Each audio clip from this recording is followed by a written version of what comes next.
CM ಮತ್ತು DCM ಮಧ್ಯೆ ಮತ್ತೊಂದು ಹುದ್ದೆಗಾಗಿ ಮುಸುಕಿನ ಗುದ್ದಾಟ ನಡೀತಿದ್ಯಾ ಅನ್ನೋ ಚರ್ಚೆ ಶುರುವಾಗಿದೆ. ಸಿದ್ದರಾಮಯ್ಯ ಆಪ್ತ ಭೀಮಾ ನಾಯ್ಕ ಮತ್ತು ಡಿಕೆ ಶಿವಕುಮಾರ್ ಸಹೋದರ ಡಿಕೆ ಸುರೇಶ್ ಮಧ್ಯೆ ಕೆಎಂಎಫ್ ಅಧ್ಯಕ್ಷ ವಿಚಾರವಾಗಿ ಪೈಪೋಟಿ ನಡೀತಿದೆ ಎನ್ನಲಾಗ್ತಿದೆ. ಹಾಲಿ ಕೆಎಂಎಫ್ ಅಧ್ಯಕ್ಷ ಭೀಮಾ ನಾಯ್ಕ್ ಅವಧಿ ಮುಗಿದಿದ್ದು ಮರು ಆಯ್ಕೆಗೆ ಕಸರತ್ತು ನಡೆಸಿದ್ದಾರೆ. ರಾಯಚೂರು, ಬಳ್ಳಾರಿ, ಕೊಪ್ಪಳ ಚುನಾವಣೆಯಲ್ಲಿ ನಿರ್ದೇಶಕರಾಗಿ ಆಯ್ಕೆಯಾಗಿರೋ ಭೀಮಾ ನಾಯ್ಕ್ ಅಧ್ಯಕ್ಷರಾಗುವ ವಿಶ್ವಾಸದಲ್ಲಿದ್ದಾರೆ. ಈಗಾಗಲೇ ಬಮೂಲ್ನಿಂದ ಅಧ್ಯಕ್ಷರಾಗಿರೋ ಡಿಕೆ ಸುರೇಶ್ ಕೂಡ ಅಧ್ಯಕ್ಷ ಸ್ಥಾನಕ್ಕೆ ಪೈಪೋಟಿ ನಡೆಸುತ್ತಿದ್ದಾರೆ. ಈ ಬಗ್ಗೆ ಪ್ರತಿಕ್ರಿಯೆ ನೀಡಿದ ಭೀಮಾ ನಾಯ್ಕ್ ಮತ್ತೊಮ್ಮೆ ಅಧ್ಯಕ್ಷ ಆಕಾಂಕ್ಷಿ ಅಂತ ಬಹಿರಂಗವಾಗಿ ಹೇಳಿದ್ದಾರೆ. ಚುನಾವಣೆಯಲ್ಲಿ ತಮ್ಮನ್ನ ಸೋಲಿಸಲು ಕೆಲವರು ಯತ್ನಿಸಿದ್ರು, ಆದರೂ ಗೆದ್ದಿರುವೆ. ತಮಗೆ ಸಿದ್ದರಾಮಯ್ಯ, ಸಚಿವರಾದ ರಾಜಣ್ಣ, ವೆಂಕಟೇಶ್, ಜಮೀರ್ ಬೆಂಬಲದ ಜೊತೆಗೆ ಡಿಕೆಶಿಯು ನನ್ನ ಜೊತೆಗಿದ್ದಾರೆ ಅಂದಿದ್ದಾರೆ.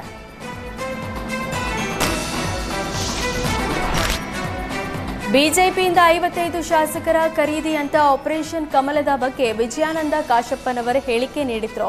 ಈ ಬಗ್ಗೆ ಸಚಿವ ಎಂಬಿ ಪಾಟೀಲ್ ಪ್ರತಿಕ್ರಿಯೆ ನೀಡಿದ್ದು, ಶಾಸಕರೇನು ಹುಣಿಸೆ ಬೀಜ ಅಲ್ಲ, ಕಾಂಗ್ರೆಸ್ನಲ್ಲಿ 140 ಶಾಸಕರು ಇದ್ದೇವೆ, ಇದೆಲ್ಲ ಊಹಾಪೋಹ ಅಷ್ಟೇ. ವಿಜಯಾನಂದ ಕಾಶಪ್ಪನವರು ಪ್ರಯತ್ನ ಪಡುತ್ತಿದ್ದಾರೆ ಅಂತ ಹೇಳಿರಬಹುದು.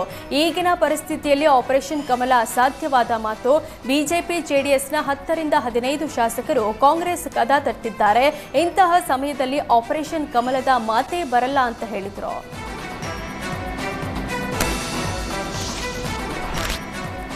ಬಿಜೆಪಿಯಿಂದ 55 ಶಾಸಕರ ಖರೀದಿ ಅಂತ ಹೇಳಿ ಜನರನ್ನ ಡೈವರ್ಟ್ ಮಾಡ್ತಿದ್ದಾರೆ ಅಂತ ವಿಜಯಾನಂದ ಕಾಶಪ್ಪನವರ ಹೇಳಿಕೆಗೆ ಕೇಂದ್ರ ಸಚಿವ ಪ್ರಹ್ಲಾದ್ ಜೋಶಿ ತಿರುಗೇಟು ಕೊಟ್ಟಿದ್ದಾರೆ. ಡಿಕೆಶಿ ಮತ್ತು ಸಿಎಂ ನಡುವೆ ವ್ಯವಹಾರ ಆರಂಭವಾಗಿದೆ. ತಮ್ಮ ಬಳಿಯಿರೋ ಮನಿ ಪವರ್ ಬಳಸುತ್ತಿದ್ದಾರೆ. ಕೊಳ್ಳುವರು ಬಲಾಢ್ಯರಿದ್ದಾರೆ. ನಮ್ಮ ಅವಶ್ಯಕತೆ ಇಲ್ಲ. ವ್ಯಾಪಾರ ಆಗಲಿಕ್ಕೆ ಕುದುರೆಗಳು ತಯಾರಿಯಾಗಿವೆ. ಖರೀದಿಗೆ ಅವರಲ್ಲಿಯೇ ಸ್ಪರ್ಧೆ ಜೋರಾಗಿ ನಡೆದಿದೆ. ಕುದುರೆ ವ್ಯಾಪಾರ, ಕತ್ತೆ ವ್ಯಾಪಾರ ಅವರೇ ಮಾಡುತ್ತಿದ್ದಾರೆ. ನಾವು ವಿರೋಧ ಪಕ್ಷವಾಗಿ ಕೆಲಸ ಮಾಡ್ತೇವೆ ಅಂತ ಕೇಂದ್ರ ಸಚಿವ ಪ್ರಹ್ಲಾದ್ ಜೋಶಿ ತಿರುಗೇಟು ನೀಡಿದ್ದಾರೆ.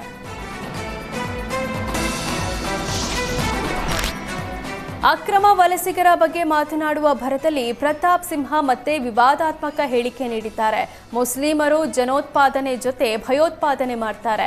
ಮುಸ್ಲಿಮರು ಪುರುಸೊತ್ತು ಇಲ್ಲದೆ ಮಕ್ಕಳನ್ನ ಹೆರ್ತಾರೆ. ಬಾಂಗ್ಲಾದವರು ಕಡಿಮೆ ಹಣಕ್ಕೆ ಸಿಗ್ತಾರೆ ಅಂತ ಕೆಲಸ ಕೊಡಿ. 57 ಮುಸ್ಲಿಂ ರಾಷ್ಟ್ರಗಳಿವೆ, ಅವರು ಯಾಕೆ ಇಲ್ಲಿಗೆ ಬರಬೇಕು? ಅವರೆಲ್ಲ ದುಡಿದು ತಿನ್ನುವ ಉದ್ದೇಶಕ್ಕೆ ಇಲ್ಲಿಗೆ ಬಂದಿಲ್ಲ. ನಿಧಾನವಾಗಿ ಒಂದೊಂದೇ ಭಾಗವನ್ನ ಕಬಳಿಸುವ ಹುನ್ನಾರ ನಡೆದಿದೆ ಅಂತ ಅಕ್ರಮ ಬಾಂಗ್ಲಾ ವಲಸಿಗರ ವಿರುದ್ಧ ಬಿಜೆಪಿ ರೆಬೆಲ್ಸ್ ಆಕ್ರೋಶ ವ್ಯಕ್ತಪಡಿಸಿದೆ.